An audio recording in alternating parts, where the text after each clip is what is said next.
äpet guruluşuklaryň üstü bilen Haramdağ Berdi Muhammedow öz didimzor we ogry tohumynyň täsirini güýçlendirýär. Serdar Miskin Sokoryň milliardlarça dollary elinde pırlap ýören wagty Haramdağ Berdi Muhammedowyň yegenlerim dek oturanaklar.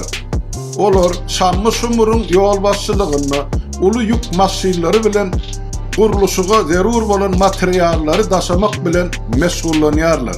Şammy şumura degişli bolan bir ýüze goly agyr ýük daşayan samaswal maşynlardan ibarat garaj Buğurtlu hakimliginin aptalyna yerleşýär. Hakimligiň töweregindäki esasy ýol çatryklaryna yerleşdirilen maşynly geçmek gadagan edýän ýol belgileri şammy şumuryň ýük maşynlaryna degişli däl.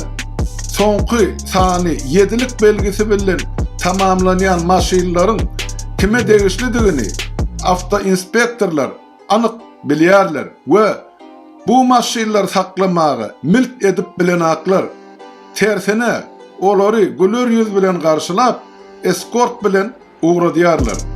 Şol bir wagtyň özünde de bir tarapdan hukuk goraýjylaryň gün saýyn güýjeýän talaplary, beýleki tarapdan sosial deňsizlikler arly halk arasyndaky artýan nägilelikler diktatory iki yüzlü siyaseti alıp barmagy itekleýär.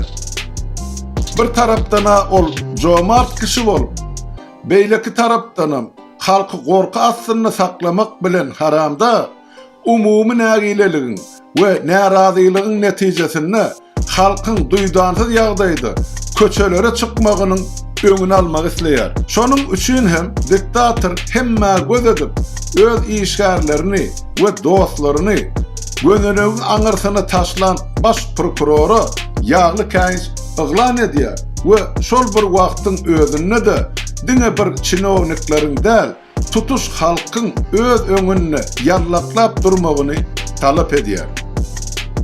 Ýurdun medeniýet we ilim bilim pudoklarynyň ähli işgärleri didimzoryň şanyny goşmagy, ony we onuň tohumyny tarifleyen makaraları yazmağı hem de tüyücü, sucuk övgüleri diýmäge boşladylar.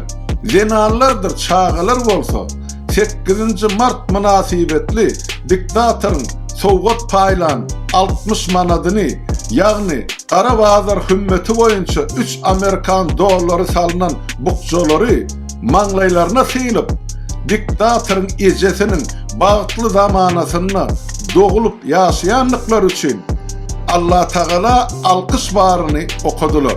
Haramdağın garyndaşlaryna degişli töwereklerden gelip gowuşýan habara göre onun ejesi ogulabat agyr kesellap ýatyr.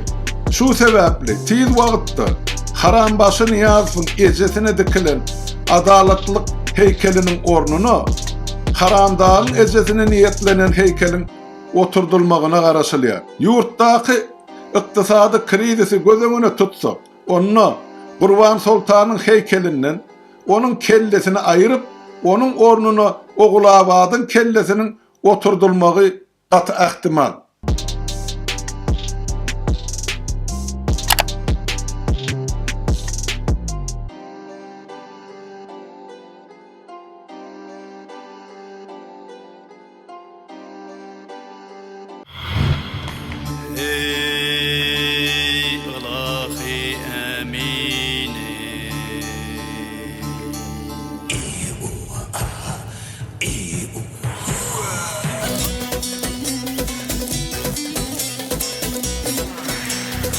Adan yolu atlanan